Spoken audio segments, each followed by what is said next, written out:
Ang buhay ay isang labanan, ngunit ang paglaban ay nagbibigay ng lakas. Hindi madali ang paglaban, pero ang pagtatapos ay magiging maganda. Lumaban ka, hindi para manalo, kundi para makapagpatuloy sa iyong buhay. Ang paglaban ay hindi lamang para sa nanalo, kundi para sa mga nagpursige. Buhay ay parang isang gusali, kailangan mong itayo at ipaglaban. Hindi ka nag-iisa sa paglaban mo, may mga taong naniniwala sa iyo. Ang paglaban ay hindi isang pagkatalo, kundi isang pagkakataon na matuto.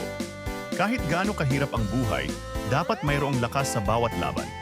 Lumaban para sa iyong mga pangarap at para sa iyong pamilya, kaya't huwag kang sumuko. Isa sa bawat paglaban, mayroong pag-asa at pagkakataon na magtagumpay. Kaya tuloy lang ang buhay, kapatid. Kaya mo yan. God bless.